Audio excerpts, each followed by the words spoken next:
All right, let's just jump right in. You know how the whole AI thing can feel, well, a bit like trying to drink from a fire hose? It's just a lot coming at you all at once. But what if I told you there's a clear step-by-step plan to actually get a grip on it in just 30 days? Yeah, even if you're a total beginner. We're about to lay out a roadmap that's going to put you light years ahead of most folks. That's a pretty bold statement, right? But it's true. The gap between people who really know how to use AI and, well, everyone else, it's getting wider every single day. But here's the secret sauce, the good news. Most people are using it all wrong. This isn't about becoming a coder. Nope. It's about learning a new language, a completely new way to think and talk to these incredible tools. And that's exactly what we're going to unpack. So here's the game plan for the next 30 days. We're going to cover 5 key stages, starting with how to speak machine English, all the way to developing your own unique style. Think of it like a weekly guide to becoming a total pro. Okay, week 1. This is all about a massive mindset shift. See, most of us, we talk to AI like it's a person, and that's the number one mistake. A generative AI doesn't understand a thing you're saying. It just predicts. It's a prediction machine. Think about it. If I say Humpty Dumpty sat on what pops into your head? Wall, right? Instantly. AI does the exact same thing, just on a ridiculously huge scale. It's just calculating the most probable next word based on everything it's ever read. So how does it actually do that? Well, it takes your sentence and chops it up into these little things called tokens. Think of them like words or even parts of words. Then the whole thing becomes a math problem. Each token gets turned into numbers and plotted on this giant map. On this map, words with similar meanings like Humpty, egg, and fall are all neighbors. Meanwhile, a word like motorcycle is way over in a different zip code. It's all just math and probability, folks. There's no real understanding there, and that's the key, right? A fuzzy, vague prompt is just going to get you a fuzzy, vague guess back. But a sharp prompt? That gets you a sharp, on-target result. So how do we get sharp? Easy. We use something called the AIM framework. It's super simple, but honestly, it's a total game changer. First up, A is for actor. You gotta tell the AI who it should be. Like, you are a world-class resume editor, or you're a top financial analyst. Give it a role.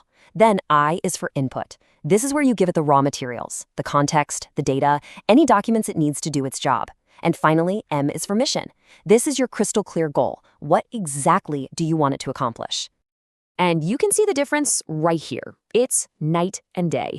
Fix my resume? I mean, that's basically just a wish thrown into the void. But look at the AIM prompt. We've assigned it a role, a world-class editor. We've given it the input, the resume, and the job description. And we've given it a mission. Give me 10 specific ideas. See what's happening? It's not a vague chat anymore. It's a structured instruction. And I'm telling you, using a framework like this will get you results that are like 10 times better, easily. All right, moving on to week 2. You know how to speak the language now, so it's time to pick your instrument.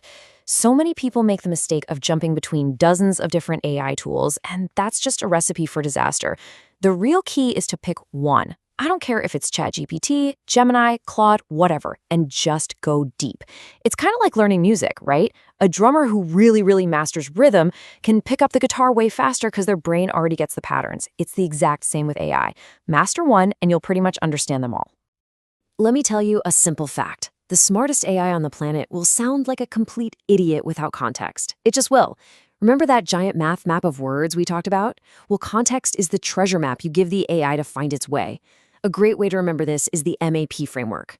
M is for memory. Use your conversation history so it knows what you've already talked about. The first A is for assets. Attach files, data, anything to ground it in reality. The second A is for actions. Tell it to do things like search the web for you. And finally, P is for your prompt, which is now totally supercharged by all that glorious context. Okay, get ready for a major level up here. If you want to get into that top 1% of AI users, you have to learn how to debug your own thinking. That's right, when the AI gives you a lame, generic answer, your first thought shouldn't be, ugh, this thing is dumb.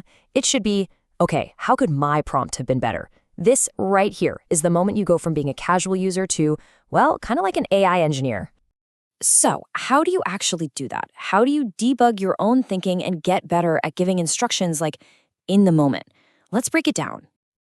I've got 3 powerful cheat codes for you. First is what's called the chain of thought pattern. If you get an answer that just feels off, just tell it, think step by step. This makes it show its homework, which is awesome. Second is the verifier pattern. Get the AI to ask you questions, like, ask me 3 clarifying questions before you answer. And third, this one's my absolute favorite, the refinement pattern. Ask the AI to suggest sharper, better versions of your own question. You are literally training it to help you get better results. It's amazing. And when you do this, everything changes. It's not you just barking commands anymore. It becomes this collaborative loop, like a conversation, a dance. You test, you tweak, you tune it up, and this back and forth, it teaches the model how to understand you better. But even more importantly, it teaches you how to get the absolute most out of the model. Okay, we are officially getting into the advanced stuff now. By this point, you know how to get an answer that's, technically correct. But how do you stop it from being so generic, so boring? And maybe the most important question of all, how do you make sure the answer is actually, true? This is where steering and verifying come in. Look, when you ask a vague question, the AI is programmed to give you a safe, average, middle-of-the-road answer. To break out of that, you have to steer it towards the sharp, interesting edges of its brain. So don't just ask for ideas on innovation. No way. Ask for ideas using the frameworks from Pixar's Brain Trust, Satya Nadella's strategy at Microsoft, and the latest Harvard research. See? You're pulling it out of that sea of mediocrity and pointing it directly toward mastery. And here is maybe the most crucial skill you will learn.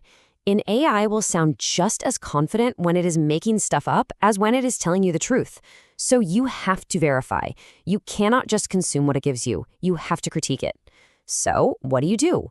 1, ask it to list its assumptions. 2, demand that it cites independent sources with links. 3, ask it for a source that disagrees with its conclusion. 4, make it redo the math and show its work. And 5, for the ultimate fact check, take its answer and pop it into a different AI model and ask it to find the flaws. This is how you separate the facts from the fantasy. Which brings us to the final week, and in my opinion, the most important one, developing your taste. Okay, so by now, you can get accurate, expert-level answers. That's great. But the truly great outputs, the ones that stand out, they aren't just the ones that are smart or original. They're the ones that sound like, they sound like you. And this is the final evolution of an AI user. See, most people treat AI like a vending machine. They punch in a code, their prompt, get a generic bag of chips, and walk away. That's it. But you need to start treating it like a sparring partner. Get in the ring with it, argue with it, push back on its ideas. Use it to sharpen your own thinking, not just to spit out some words for you. And the Ocean framework is your guide to do just that. O is for original. Push it for the non-obvious angles. Never settle for its first answer. C is for concrete. Demand real-world examples, hard numbers. E is for evident. Make it show you its logic. How did it get there? A is for assertive. Force it to take a stance and then defend that stance. And finally, N is for narrative. Guide it to tell a compelling story, not just list facts. This is how you stop getting generic text and start creating something with your own unique taste and perspective baked right in. And that brings us to the deepest truth in this whole 30-day journey.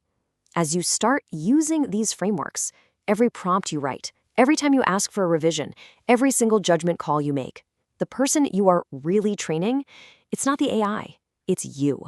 You are sharpening your own mind. You're learning how to think more clearly, how to ask better questions, and ultimately, how to bring your own ideas into the world. So, as we finish up here, that's the fundamental choice in front of you. Are you going to use AI like a simple vending machine, just grabbing generic answers? Or are you going to step into the ring and use it as a sparring partner to make yourself smarter, sharper, and more creative? The path you choose, that's going to define everything you get out of this amazing technology. Hey, if this roadmap gave you a new way to think about AI, do me a favor and hit that like button and subscribe. We're going to be back with a lot more explainers just like this to help you master the tools that are literally shaping our future. Thanks so much for hanging out.